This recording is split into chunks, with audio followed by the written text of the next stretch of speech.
Jees. Eli tosiaan tervetuloa hyvät ystävät tänne Suomen Perustan kirjanjulkistustilaisuuteen. Ja aiheenahan meillä on tänään kysymys pakkoruotsi vai hyötyruotsi. Tosiaan enemmistö suomalaisista vastustaa pakollista ruotsin kielen opiskelua, mutta tämä kysymys kieliopintojen vapaudesta niin on jäänyt yllättävän vähälle huomiolle julkisessa keskustelussa.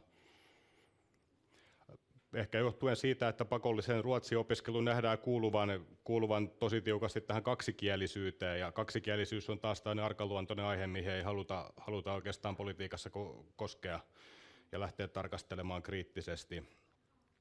No, nyt kysymys kieliopintojen vapaudesta on kuitenkin nousemassa taas pinnalle, sillä tänään annetaan eduskunnalle kansalaisaloite, jossa vaaditaan kieliopintojen vapauttamista opinnoissa. Tämän aloitteen on allekirjoittanut yli 60 000 suomalaista. Suomen Perusta ajatuspaja osallistuu nyt tähän keskusteluun kieliopintojen vapaudesta julkaisemalla kansalaisaloitteen puuhamiehiin lukeutuvan Vapaa kielivalinta ry:n puheenjohtaja Ilmari Rostilan kirjan Vapaaehtoinen ruotsi on hyvinvointietu, suomenkielisten näkökulma kielipolitiikkaan. Suomen Perusta ajatuspaja pyysi Ilmari Rostilaa kokoamaan yhteen argumentit kielivapauden puolesta ja kielten opiskelun vapauden puolesta sekä pohtimaan rakentavassa hengessä, että mikä vaikutus pakollisen ruotsin-opiskelun poistamisella olisi ruotsinkielisten palveluihin vai olisiko sillä merkittävää vaikutusta. Tosiaan Ilmari Rostila on täällä esittelemässä kirjansa ja tämän jälkeen voidaan ottaa yleisökysymyksiä ja keskustella aiheesta. Ja tilaisuus näytetään suorana netin välityksellä myös sinne tietokoneiden ääreen. Ja seuraavaksi tosiaan pyytäisi Ilmari Rostilaan tänne lavalle esittelemään kirjansa. Ole hyvä.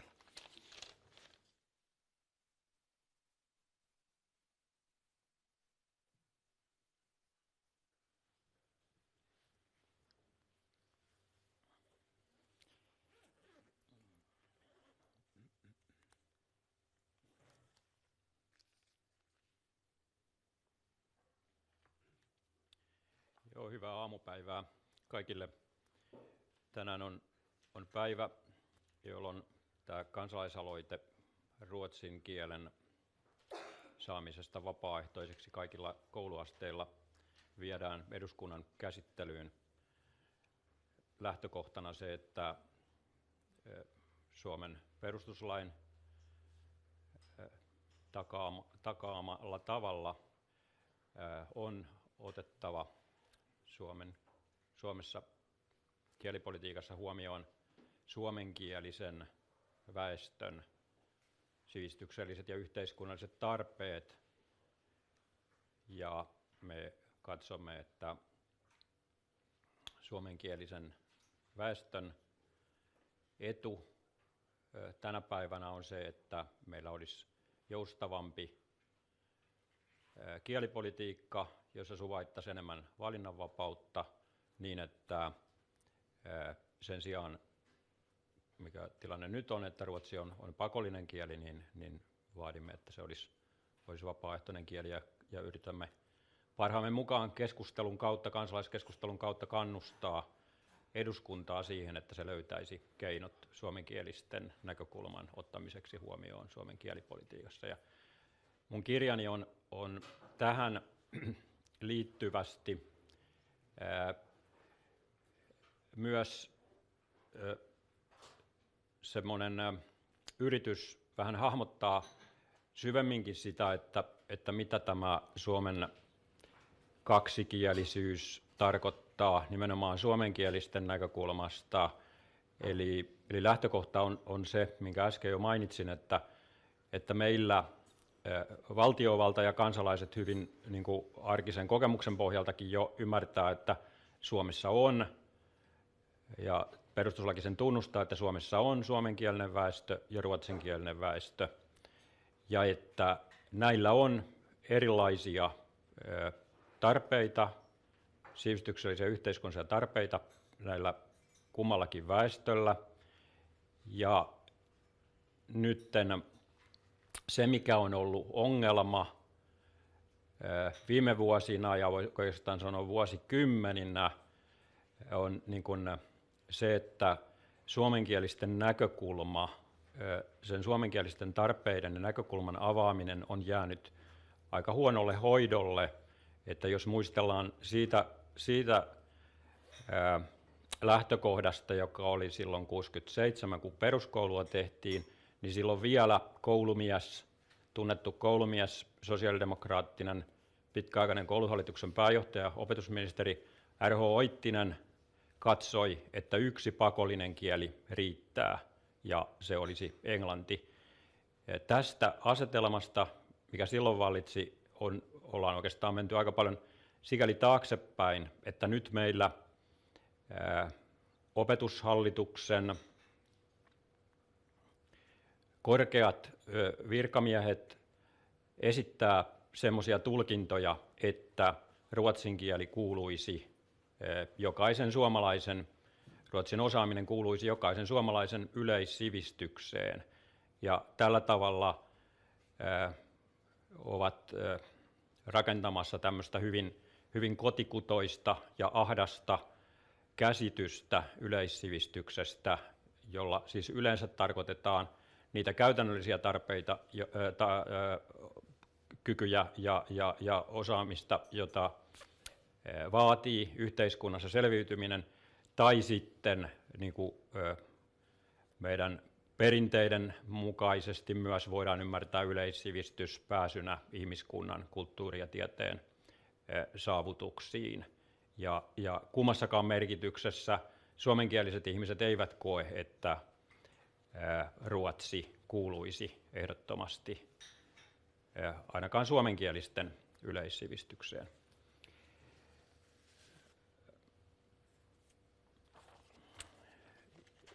Mä jonkun verran tässä tosiaan voisin kertoa tästä mun kirjani sisällöstä, ehkä ei kauhean yksityiskohtaisesti, mutta kuitenkin mua pyydettiin tässä pitämään semmoinen noin puolen tunnin puheenvuoro, ja mä sanoin, että katsotaan nyt, että jos mä puhun semmoisen 15 minuuttia, mutta tuntien professorien tavat, niin se helposti venähtää, mutta että sitten jossain kohtaa pistäkää vaan poikki, että kyllä tästä niin kuin juttua tulisi niin sanotusti tämän kirjan tiimoilta varmasti tunniksi ja enemmänkin.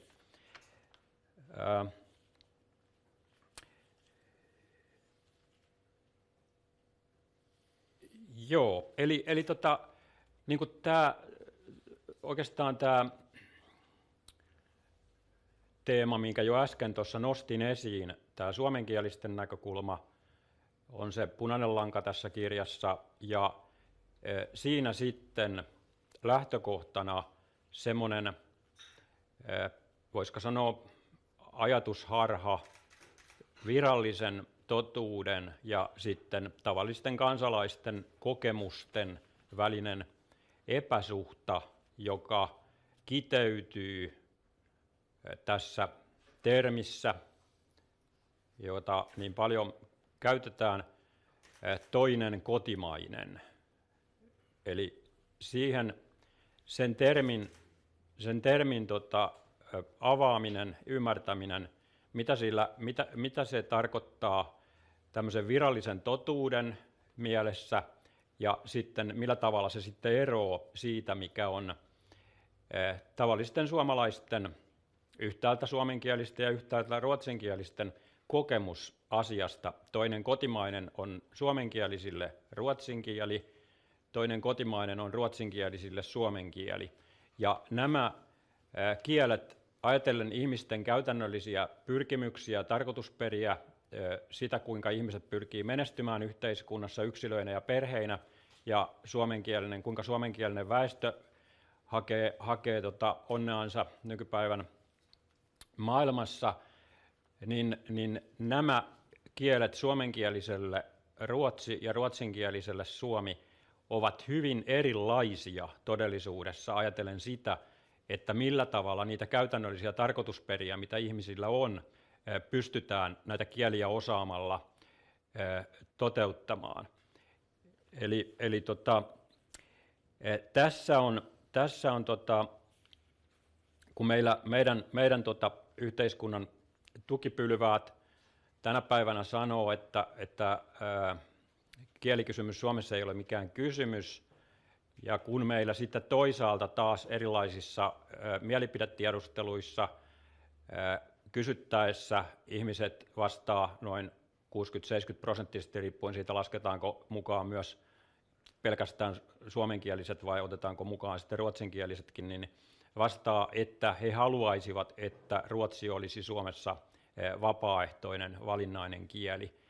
Ja silti meillä niin kuin tiedetään, tilanne on toinen. Niin eikö tämä ole niin kuin aikamoinen kysymys sitten myöskin, joka pitäisi noteerata politiikassa? No tämä perustuu, tämä nykyinen tilanne, tämän virallisen totuuden ja sitten käytännöllisen tilanteen välinen ero perustuu älylliseen epärehellisyyteen ja silmänkääntötemppuun, joka liittyy tähän termiin toinen kotimainen. Ja mun kirjani perusjuoni, keskeinen sisältö on ja lähtökohta se, että siinä verrataan sitä, että mitä se toinen kotimainen, siis ruotsi suomenkieliselle ja suomi ruotsinkieliselle, niin mitä se merkitsee ajatellen näiden yksilöiden, perheiden ja väestön tarpeita eri niin kuin tai ulottuvuuksilla, ottaen lähtökohdaksi nimenomaan sitten käytännön pyrkimykset, niin että ihmisten käytännön pyrkimyksien pohjalta sitten syntyy motiivi ja kokemukset kielten opiskelusta, ja tältä pohjalta voidaan ymmärtää sitä, että miksi on sellainen tilanne, että niin kuin myös esimerkiksi erilaisissa opetushallituksen julkaisuissa on todettu, että suomenkielisten kohdalla niin sanottu yhteiskunnan tarve ja yksilön tarve eivät osu yksiin. Usein jää silloin mainitsematta, että ruotsinkielisten kohdalla tämä yhteiskunnan tarve siitä, että osataan molempia kansalliskieliä ja siihen liittyvät asiat, niin ovat hyvin sopusoinnussa sen kanssa, että yksilöt opiskelee suomea. Mutta suomenkielisten kannalta se ruotsin opiskelun tarve, käytännöllinen tarve ei ole samanlainen. Eli tämän käytännöllisen tarpeen pohjalta ja pyrkimysten pohjalta niin kun se on se lähtökohta, mistä lähdetään vertaamaan näiden kielten merkitystä niin, että mä käyn tässä läpi sitä tästä teoreettisesta näkökulmasta, joka perustelee sen, että suomenkielisille asettuu erityinen motivointityö siinä, että millä tavalla saadaan koululaiset motivoitumaan siihen ruotsin opiskeluun. Ja se liittyy siihen, että se koettu käytännöllinen tarve ruotsin kielelle niin ei vastaa sitä, mitä on lainsäädännöllä rakennettu, säädöksin rakennettu ruotsin kielen tarve esimerkiksi jatko-opintojen suhteen ja näin edelleen. Eli asettuu tämmöinen motivointityön tarve, ja se motivointityön tarve tulee kodeissa. No ensinnäkin se motivointityön tarve asettuu vähän eri tavalla niin kuin sukupuolten mukaan, niin kuin tietää kielen tutkijat ja kielen opetuksen tutkijat, että tyttöjen, naisten suhde kieleen on jossain määrin niin kuin tutkimusten mukaan empiirisesti toisenlainen kuin pojilla ja miehillä, niin se asettuu tämä motivointityön tarve erityisesti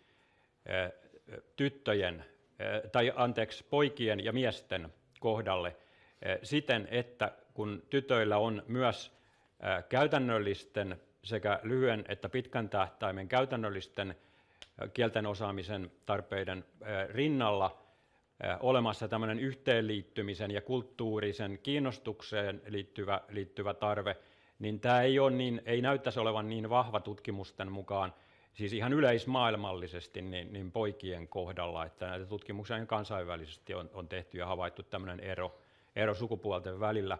Ja silloin se motivointitarve asettuu erityisesti poikien ja miesten osalle, tämä Ruotsin opiskelun motivointi. Ja tässä väitän ja mielestäni ihan perustellusti, että kodit ovat hyvin erilaisessa asemassa sen suhteen, että millä tavalla kodeissa pystytään perustelemaan se, että kyllä sinun nyt kuitenkin kannattaa opiskella sitä ruotsia. Eli väitän, niin kuin yleensäkin, tiedetään, että tämmöisiin, jos ajatellaan niin kuin välittömän arjen niin kuin ylittäviin pitkän tähtäimen tavoitteellisuuteen liittyviin osaamistarpeisiin, se motivointi yleensä onnistuu silloin paremmin, kun kodissa on koulutetut vanhemmat ja kodissa on vanhemmat, jotka on myös sillä tavalla sosiaalistunut tähän niin kuin viralliseen yhteiskuntaan, sen arvoihin ja esimerkiksi niihin käsityksiin, jotka liittyy nyt sitten tämän kysymyksen osalta erityisesti voidaan olettaa, että niihin käsityksiin, jotka liittyy siihen, että millä tavalla ymmärretään Suomen kaksikielisyys tällaisena perusteena opiskella kieliä. Mitä koulutetumpi vanhempi on ja mitä enemmän vanhemmat samaistuu tähän kaksikielisyysajatukseen, niin sitä helpompi tämä motivointi on. Ja tässä suhteessa kodit on hyvin erilaisia ja tästä aiheutuu suomenkielisiä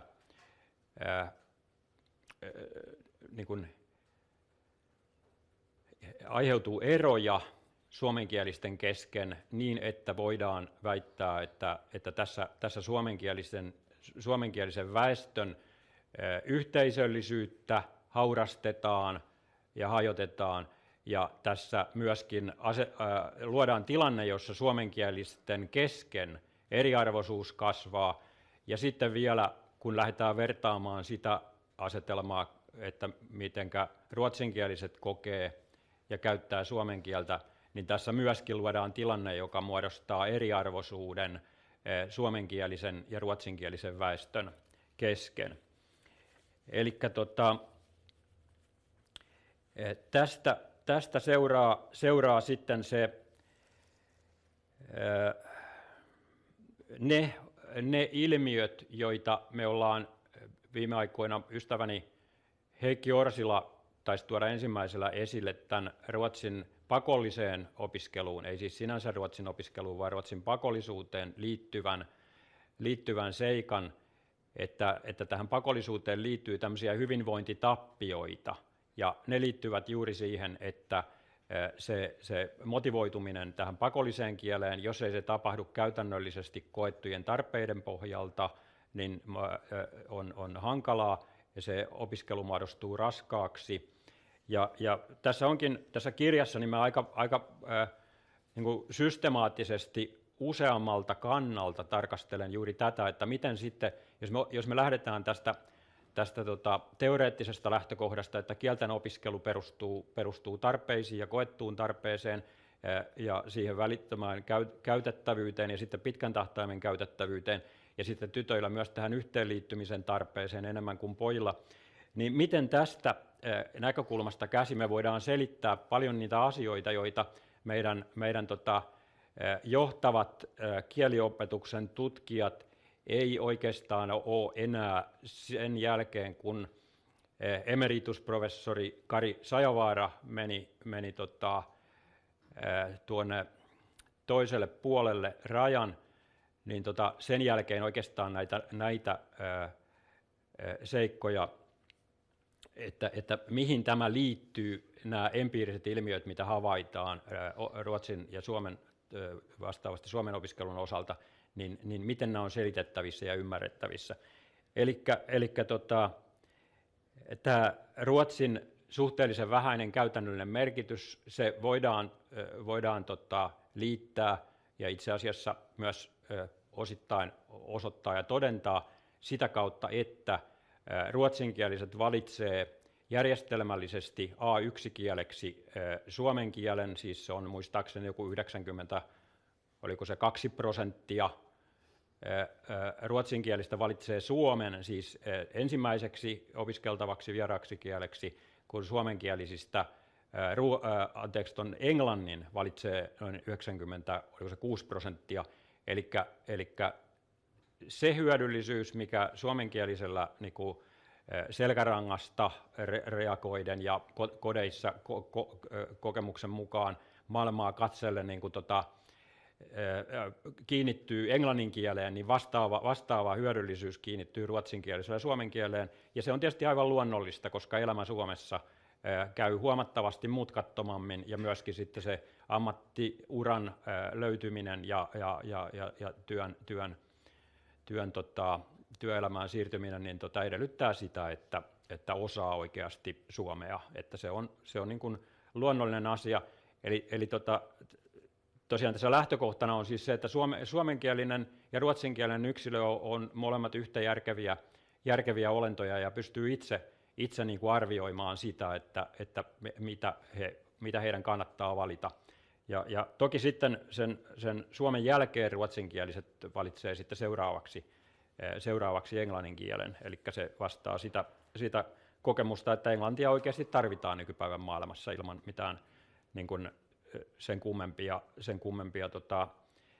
selityksiä tai perusteluita tai kovaa painostusta. Eli nythän itse asiassa tässä on tapahtunut juuri se muutos, että kun englannin se välitön käytettävyys on niin suuri, niin ne erot, mitkä on sitten esimerkiksi tuon oppimistulosten osalta tyttöjen ja poikien välillä, ne on tasottunut, eli pojat ymmärtää ja kokee ja käyttää sitä englantia niin paljon arjessansa ihan jo kaikenlaisten pelien ja muiden asioiden parissa, että he saavuttaa sen liittyen tähän käytännölliseen välittömään hyötyyn, niin sen osaamisen tason, mikä tytöillä on ollut aikaisemmin vieraiden kielten osalta, myös englantia koskien.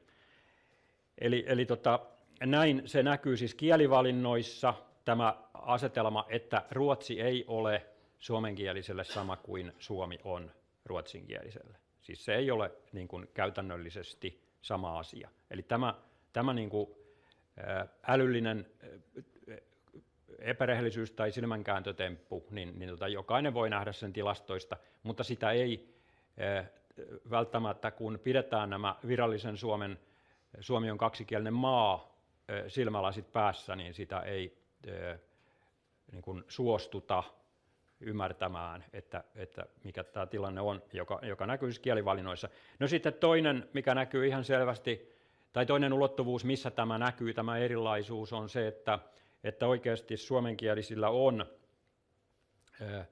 se kokemus ja asenne ruotsin opiskeluun, niin se on kielteisempi ja varsin kielteinen, kun taas ruotsinkielisillä, joille suomi on käytännöllisesti tärkeä, niin ei ole tämmöistä ongelmaa. Tästähän on pyritty syyllistämään myös ja suomenkielisiä, ja esimerkiksi näissä opetushallituksen selvityksissä on nostettu esille niin kuin Suomen tähän tai siihen tyytymättömyyteen, mikä vallitsee ajatellen kielipolitiikkaa, niin selitykseksi on nostettu tämä vääränlainen kieli-ilmasto. Ja silloin tavallaan niin kuin selitetään ilmastolla näitä käytännön tarpeita ja niihin liittyviä kokemuksia, kun tietenkin se menee toisinpäin, että ne käytännön tarpeet ja siihen liittyvät kokemukset liittyneenä siihen, että suomenkielisten todellisuus on niin kaukana siitä virallisesta totuudesta, niin aiheuttaa ärtymystä suomenkielisissä, ja se on seuraus eikä syy. Eli tässä sekoitetaan, tämä on niin kuin osa tätä silmänkääntötemppua, että sekoitetaan seuraus ja syy, ja syyllistetään suomenkielisiä. On jopa siis sen tapaisiakin puheenvuoroja käytetty, että nimenomaan suomalaisten miesten ja poikien asenteissa on jotain epätervettä, ja tällä tavalla pyritään vielä myös suomenkielistä yhteisöä niin kuin rikkomaan sukupuolijaon mukaisesti, ottamatta huomioon sitä, että oikeasti myös kansainvälisesti niin kuin näyttää siltä, että miessukupuoli vähän eri tavoin suhtautuu siis käytännöllisten tarpeiden niin kuin ohjaamana enemmän kielten opiskeluun, niin tätä syyllistetään. No tähän liittyy sitten esimerkiksi semmoinen, mitä viime päivinä on saatu lukea, että meidän korkeat virkamiehet opetushallituksesta on nyt juuri eilen muun muassa esimerkiksi Satakunnan kanssa, kun tämä meidän tiedote tästä aloitteen viemisestä eduskuntaan tuli esiin, niin samana päivänä korkeat virkamiehet todistaa, että kyllä koululainen pystyy oppimaan 3 itselleen vierasta kieltä, jos hänellä ei ole oppimisvaikeuksia. Eli meidän tämä niin kuin normaalisuus niin kuin alkaa saada jo aika vinoja piirteitä. Ne vaatimukset, mitä asetetaan suomenkielisille kielten osaamisen suhteen, kun huomataan se, että oikeasti maailmassa tarvitaan myös muiden kielten osaamista kuin ruotsin ja englannin osaamista, niin sitten kohautetaan olkapäitä ja sanotaan, että oletetaan sinne vielä se 3. kieli, että kyllä se siinä menee niin kuin muun kuorman ohella. Ja tämähän on tietysti täysin tämmöistä ideologista ja semmoista virallista totuutta, jossa ei suostuta näkemään, että mikä on se arkikokemus ja ihmisten oikea todellisuus. Ja siis tämä tavallaan asetelma on siis se, että suomenkielisten todellisuus on yhä kauempana tästä virallisesta totuudesta, mutta ruotsinkielisillä ei ole tätä ongelmaa. Ei heillä ole sitä ongelmaa, että heidän tarvitsisi erityisesti motivoida ihmisiä opiskelemaan suomea. Ja heidän todellisuutensa on aika lähellä siinä mielessä tätä virallista totuutta. Tästä aiheutuu tämmöinen, niin kuin yhteiskuntatieteilijät puhuisivat, niin kuin, tämmöistä ideologian vääristävästä vaikutuksesta. Eli tämmöisellä aatteella, Suomi on kaksikielinen maa, niin pyritään sumuttamaan ja muuttamaan ihmisten ajatuksia, mutta kun todellisuutta ei voida muuttaa, niin tämä aiheuttaa tietysti monenlaista ahdistusta ja myös sitten ainakin niiden ammattikoululaispoikien keskuudessa suoranaisia primitiivireaktioita, niin kuin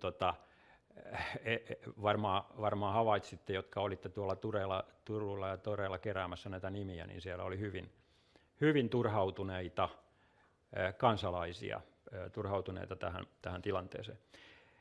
No sitten yksi ulottuvuus, mitä kirjassa käydään läpi ja tarkastelen, on tämä huonot ja hyvät oppimistulokset, siis huonot ruotsin kielessä ja hyvät suomen kielessä. Eli kyllä ruotsinkieliset oppivat suomea, koska se on käytännöllisesti hyödyllistä, mutta suomenkielisten kohdalta se ruotsin oppiminen on huomattavasti hankalampaa. Ja tästä taas jälleen kerran syyllistetään suomenkielisiä, että mikä vika teillä on, kun ei se mene se ruotsi sinne päähän.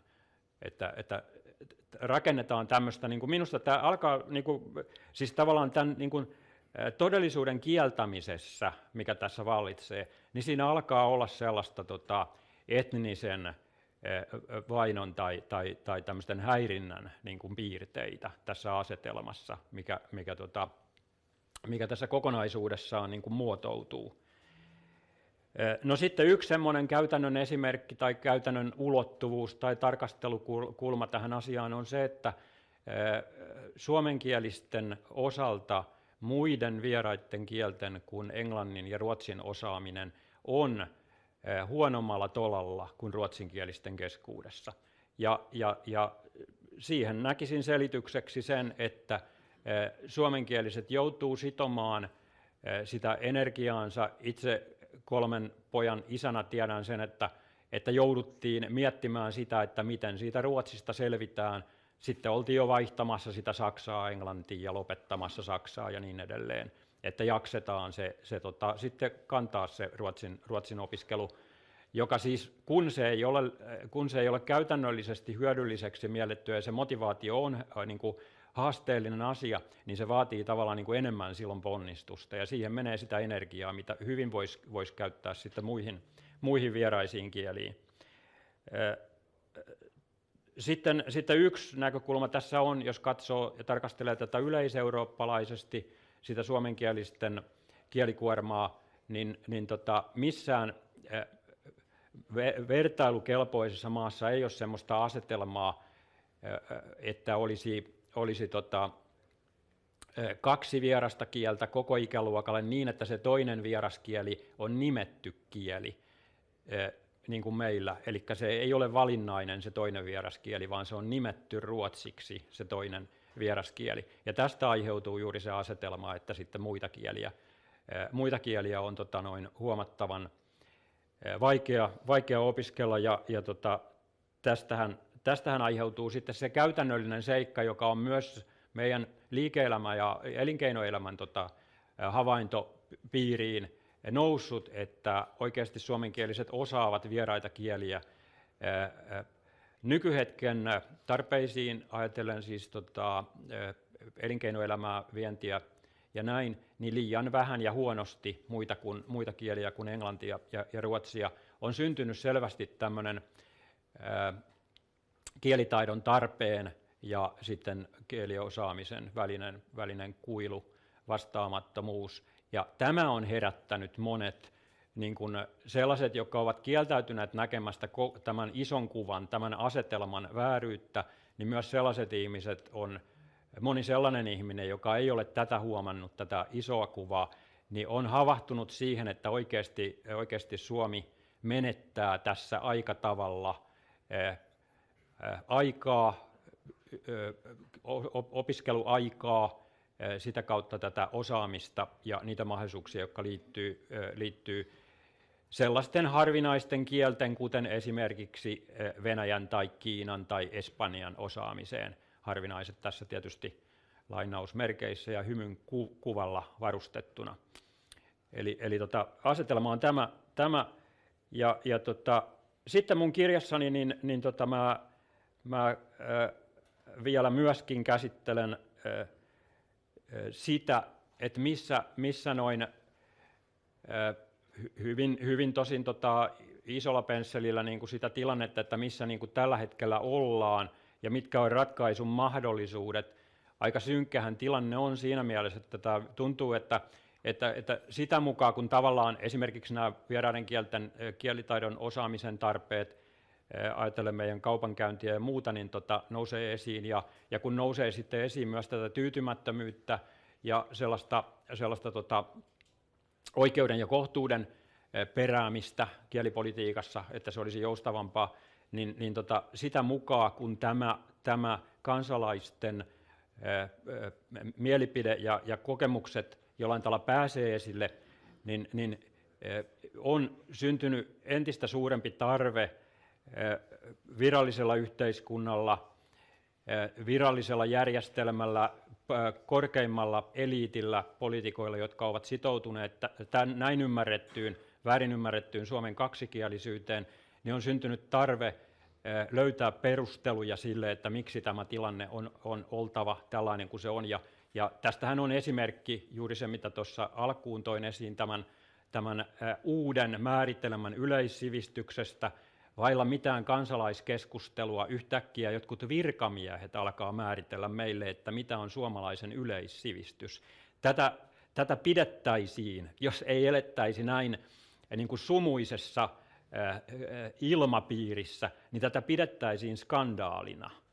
Tällaista niin kuin silmänkääntötemppua ja niin kuin virkamiesten pöytälaatikkofilosofiaa siitä, että mitä on yleissivistys nykypäivänä suomenkielisille, niin tämmöisen nurkkakuntaisen määritelmän niin kuin kehittely umpioituneen kielipolitiikan tarpeisiin, niin olisi skandaali, jos se nähtäisiin kirkkaasti. Kiitoksia.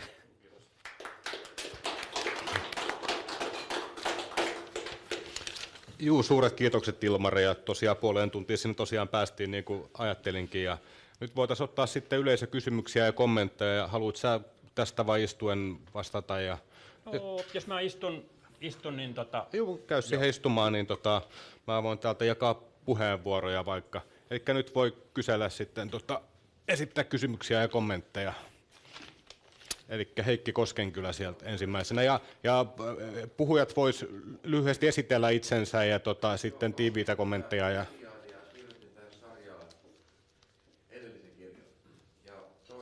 tervetulleeksi tähän toisen ajattelijoiden joukkoon.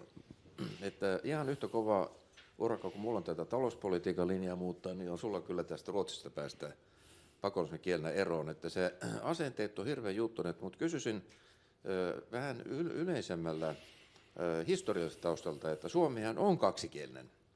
Että mutta siis alustus oli aivan loistava ja analyyttinen ja semmoisia hienoja perusteluja, mutta siis vähän särähti se, että Suomi ei ole siis ikään kuin kaksikielinen vuosi. Me ollaan historiallisesti täysin kaksikielinen, eikä suinkaan ainoa maa maailmassa, jossa vähemmistön kieli on hallitseva. Ja ruotsin kieli oli 30-luvulle saakka yliopistoissa hallitseva, 1930-luvulle saakka hallitseva kieli. Ajatelkaa, kuinka siis vähän aikaa suomen kieli on hallitseva. Venäjä ei koskaan tullut saman asemaan, mutta aika paljon sitäkin kyllä puhuttiin, varsinkin Itä-Suomessa. Niin tämä on tosi pitkä tämä historiallinen perinne. Ja sen takia tästä ei meinata päästä eroon. Eikö niin? Hallitsevan luokan kieli edelleenkin, kato, Henrik Ehrnrooth, loistava haastattelu tänä aamuna. Koneen uusi toimitusjohtaja, Suomen paras firma, ei? Niin. Joo, hyvä. Hyvä, kiitoksia. Ja mä olen muuten samaa mieltä, että on monikielinen maa. Että sä lähdet monikielinen maa, mutta voisiko ajatella kompromissina siis puolipakollinen Ruotsi? Mä voin sanoa myöhemmin, mitä se tarkoittaa. Ei. Kiitoksia. Mä sanon myöhemmin, mitä se tarkoittaa. Puolipakollinen Ruotsi.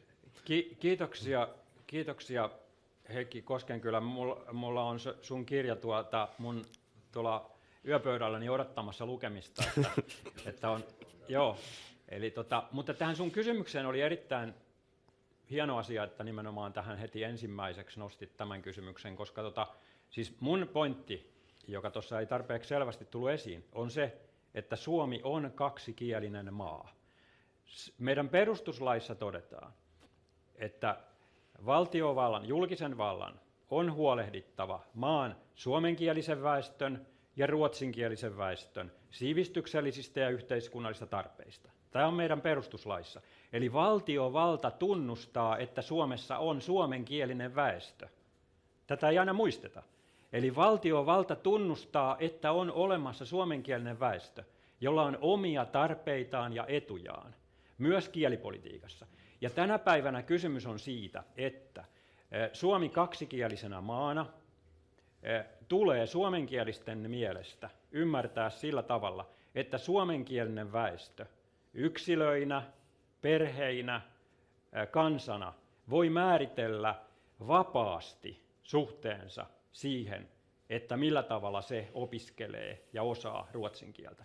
Nyt ollaan tultu siihen historialliseen tilanteeseen. Mä muistutan teitä siitä, että silloin kun peruskouluun tuli pakolliseksi ruotsi, silloin oli juuri näin, kun sanoit, että Suomi oli yläpäästään, latvastaan, yhtä ruotsinkielinen kuin suomenkielinen. Ja tämä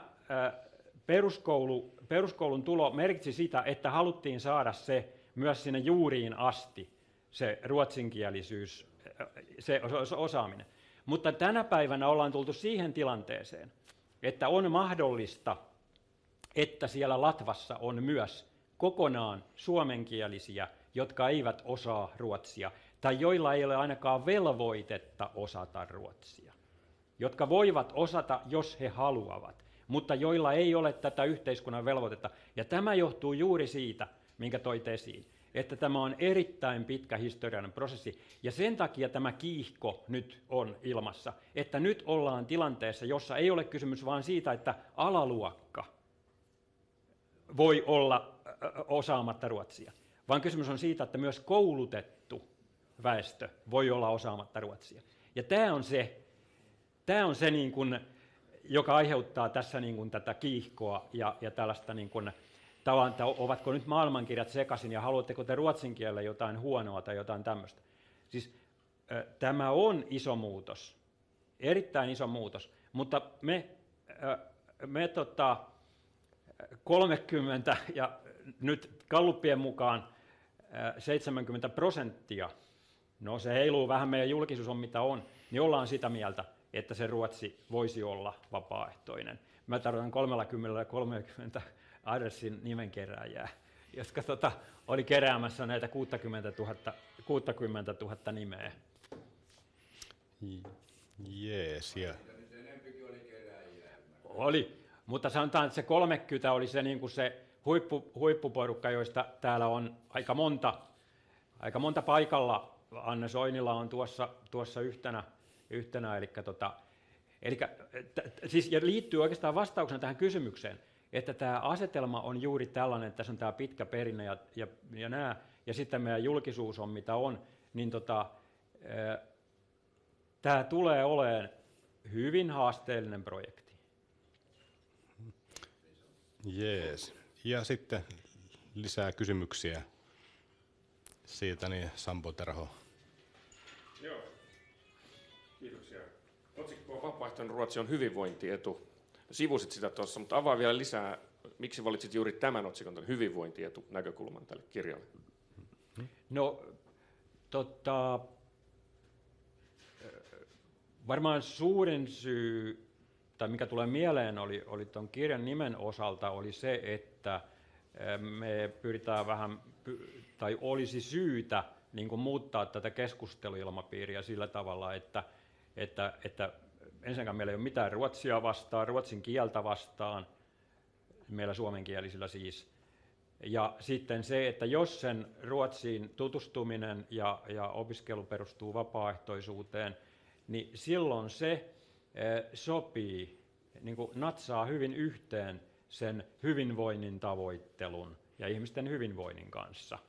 Mutta jos se on pakollista, niin silloin mennään juuri näiden tappion puolelle, hyvinvointitappioiden puolelle. Ja kysymyksiä lisää.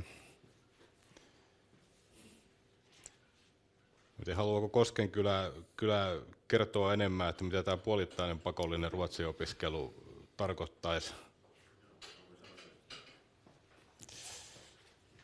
Joo, tuo oli erittäin hyvä tuo sun vastaus, ja itse koin sen sillä tavalla, että kun puhun hyvin ruotsia, niin, ja olen tykännyt itse asiassa aina siitä, mutta silti vastustan pakkoruotsia, niin Pohjoismaissa kokouskeskuspankit ja valvojat ja tutkijat, niin osa ei lähtenyt, siis erittäin oppineista ja korkean tason virkamiehiä ei lähtenyt, kun tietyissä kokouksissa ajattelee, että kun Rolf Kullberg oli Suomen Pankin pääjohtaja ja muuta, niin se oli niin toivomus, että siellä puhutaan ruotsia muuten.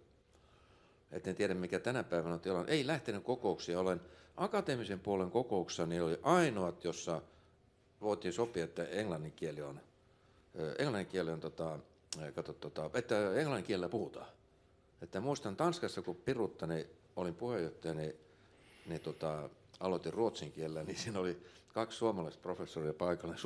Suuttu mulle kauheasti, kun oltiin etukäteen sovittu, että tämä on englannin kielellä.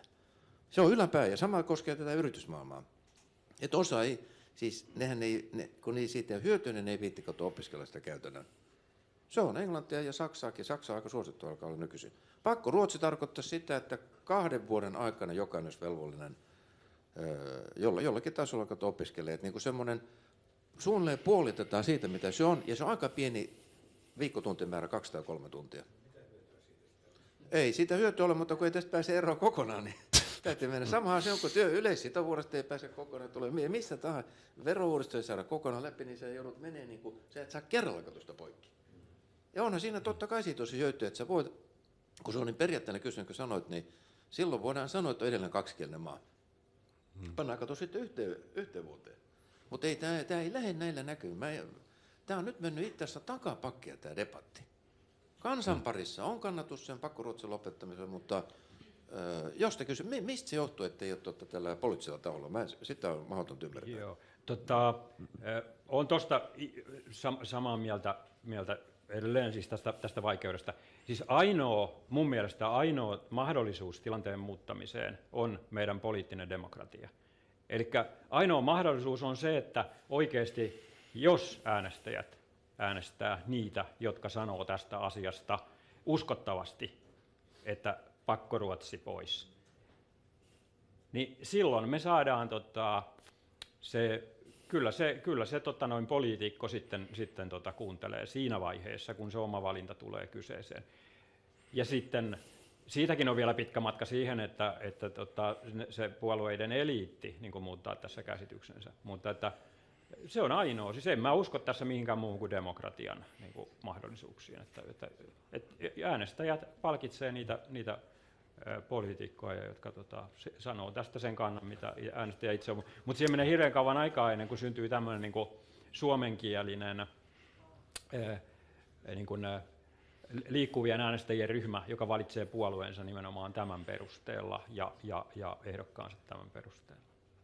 Juu, kiitos. Ja sitten sieltä. Joo, Anna-Kaisa Suni-Hufvus taas Bladetista.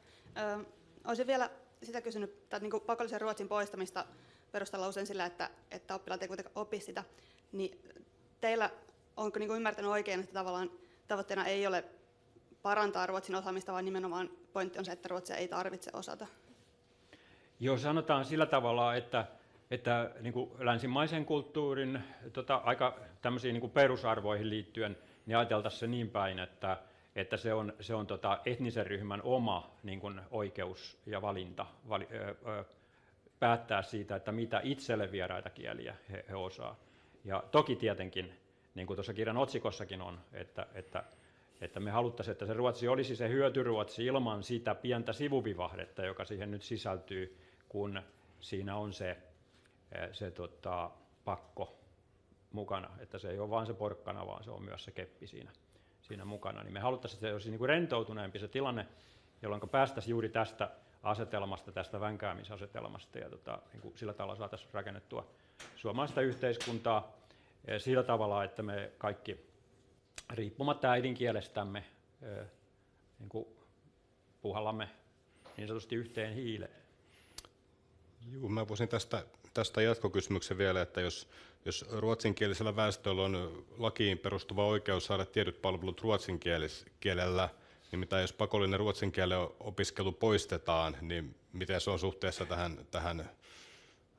tähän oikeuteen? Joo, toi on semmoinen kysymys, mitä mun mielestä aivan liian vähän pohditaan ja tarkastellaan, että miten oikeasti ruotsinkielisten palvelut voidaan turvata.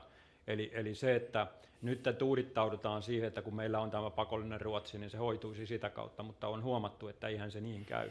Eli meidän täytyisi oikeasti niin kuin panostaa tähän asiaan huomattavasti enemmän, miettiä keinoja siihen, että millä tavalla motivoidaan ihmisiä oikeasti opiskelemaan ruotsia sillä tasolla, että sitten se onnistuu se tehtävä, missä palvellaan ruotsinkielisiä.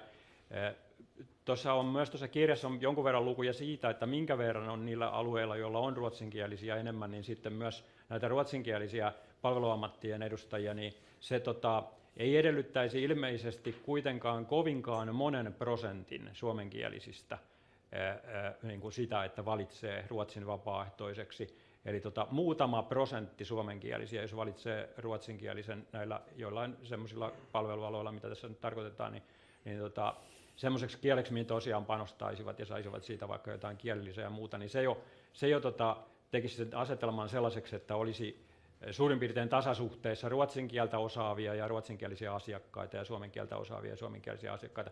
Sen lisäksi se, mikä on täysin kehittymätöntä ja mikä on tietysti aikamoinen ihmetyksen aihe sekin, niin se, että meillä käytetään aivan liian vähän nykyisen tietotekniikan mahdollisuuksia hyväksi siinä, että millä tavalla voitaisiin hyvin nopeasti kääntää kanava vaikka suoraan sinne Närpiöön tai Vaasan ruotsinkieliselle, joka voisi hoidella sitten semmoisia kysymyksiä, joita kouluruotsin pohjalta on aika mahdoton sitten tamperelaisen terveydenhoitajan tai poliisihoitajan ja näin edelleen. Tässä on tämmöinen niin kuin, tavallaan vähän semmoinen, mitä sanoisin, ajatusjuuttuma tässä, että ei niin kuin haeta niitä ratkaisuja tavallaan, vaan koko ajan niin kuin ajatellaan, että se hoituu vain sillä, että kaikki opiskelevat sitä ruotsia ja tällä tavalla. Mutta tosi paljon vaatii työtä että saadaan hyvälle tolalle. Sehän ei ole nyt niin kuin parhaalla mahdollisella tolalla ruotsinkielisten palvelut. Jees. Ja sitten olisi vielä ehkä 1-2 nopeaseen kysymykseen aikaa, onko vielä kommentteja. Koskenkylä. Eikö siis yksi kompromissi on se, että siis tosiaan se mitä ehdotin aikaisemmin, mutta toinen se, että pienennetään ruotsin kielen sitä, että kuinka monta vuotta sitä on pakollista opiskella ja tuntimääriä. Että pikkuhiljaa se on vähän niin kuin samalla tavalla näitä, kun yhteisvastuuta lisätään euroalueella salakavallisesti koko aika. Perussopimuksen rikkoa, niin kuin tiedetään. Eikö täällä virkamiesten, onko se laissa määrätty, että paljonko? Pikkuhiljaa rooli pienemmäksi, niin eihän se haittaa mitään, jos se on Niin. pakollinen.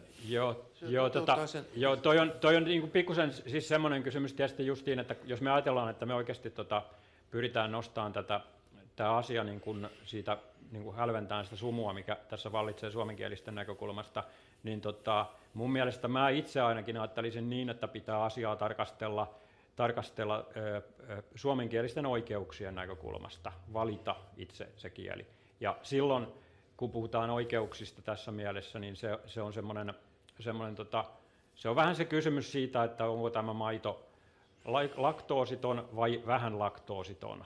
Eli kyllä se sitten pitää olla kokonaan laktoositon vaatimuksena. Ei me saada suomenkielisiä ihmisiä liikkeelle, jos me sanotaan, että no jos sinä nyt kuitenkin pikkusen sitä ottaisit, että ei se nyt niin pahaa tee, eihän se kalanmaksuöljykään pahalta maistu. Eli ei se sillä lailla mene, että me vaaditaan jotain semmoista pienempää pahaa, vaan kyllä meidän täytyy ottaa tämä niin kuin periaatteellinen linja tähän asiaan. Sitten ehkä löytyy niitä Heikki Koskenkyliä, jotka sitten niin kuin yrittävät löytää sitä kompromissia sinne välimaastoon, mutta kyllä mä itse ajattelen tämän oikeuskysymyksenä. Jees. Siellä on vielä Jarmo Merolle viimeinen kommentti, ja sitten aletaan pistää kasaan.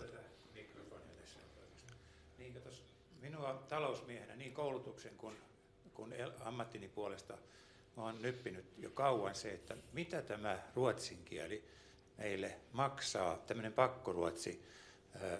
Onko se 1 veroäyri vai onko se 2 veroäyri? Se on joka tapauksessa hirvittävän kallista. Ja eikö näille meidän nyhveröpoliitikoille olisi myytävissä tämmöinen ajatus, että siinä säästettäisiin veronmaksajien rahoja aivan valtavasti, jos päästäisiin tämmöisestä pakkosyötöstä eroon.